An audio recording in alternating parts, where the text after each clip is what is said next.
وسلم وعلى آله وأصحابه صاحب الكمال أما بعد فقد قال الله تعالى في القرآن المجيد والفرقان الحميد أما الذين سعدوا ففي الجنة خالدين فيها وقال الله تعالى أما الذين شقوا ففي النار.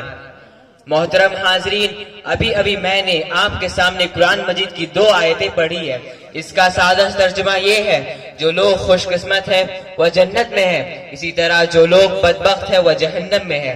اس دنیائی رنگ و بو میں جب انسان آنکھیں کھولتا ہے تو دنیا اسے چاروں طرف سے گھیرنا شروع کر دیتی ہے.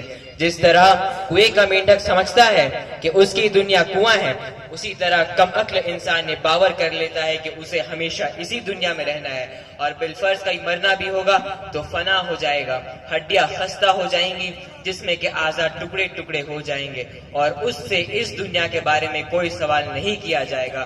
مگر اس دنیا میں انبیاء علیہ السلام تشریف لائے، انہوں نے بتایا کہ تمہارا یہ تصور بالکل غلط ہے. یہ دنیا امتحان گاہ ہے اور تم یہاں آزمانے کے لیے بھیجے گئے ہو. یہاں کی تمہاری ہر حرکت و ہر سکون کا حساب ہوگا. اگر اس دنیا کا رہنے والا انسان نیک عمل کرے گا، صحیح راستے پر چلے گا، حق و صداقت کا علمبردار رہے گا، خالق کائنات کے احکام کے مطابق زندگی گزارے گا، تو پھر مرنے کے بعد کامیابی اس کے قدم چومے گی.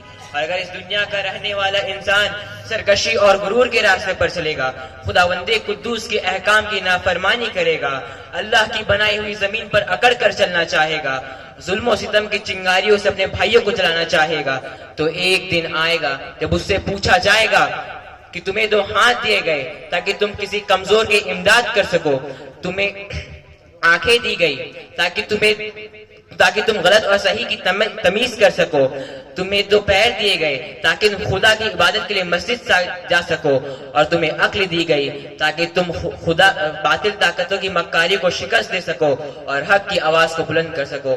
کیا تم لوگوں نے ایسا کیا؟ اگر ایسا نہ کیا تو یاد رکھو پھر کہ یہ جہنم کی دہکتی ہوئی آگ ہے، اس میں تمہیں ڈالا جائے گا. محترم دوستو، اس دنیا میں ہمیں چند دن رہنا ہے. بادشاہ ہو یا فقیر، سرمایہ دار ہو یا مزدور، قوی ہو یا کمزور، عقل مند ہو یا بیوقوف، مرد ہو یا عورت، سب کو ایک دن یہ دنیا چھوڑنی ہے. یہاں کا سیم و زر، مال و دولت، جائیداد و زمین کوئی آپ کے ساتھ نہیں جائے گا. ہمیں یہ سب چھوڑ کر ایک ایسی جگہ نہ جانا ہے جہاں ہمارے نیک اعمال ہی کام دیں گے. چند پیسے جن کے ذریعے ہم نے کسی غریب کی مدد کی ہو، چند رکعت نماز جو ہم نے خلوص نیت سے ادا کی ہو، چند میٹھی باتیں جو ہم نے کسی مجبور و بے کس کو اطمینان دلانے کے لیے کی ہو، یہی چیزیں ہماری کام آئے گی اور دنیا کا تمام ساز و سامان ہمارے لیے بیکار ہو جائے گا. سچ کہا ہے کہنے والے نے، ٹک ہرس و ہوا چھوڑ میاں، مت دیس بدیس پھرے مارا، قضا کا جل کا لوٹے ہے، دن رات بجا کر نکارا، کیا بدیا بھیسا بیل شتر، کیا غونی پلہ سر بھارا، سب ٹھاٹ پڑا رہ جائے گا جب لاد چلے گا بنجارا. محترم دوستو، جب موت آئے گی تو آپ کو 1 منٹ کیا 1 سیکنڈ کی بھی فرصت نہیں دے گی.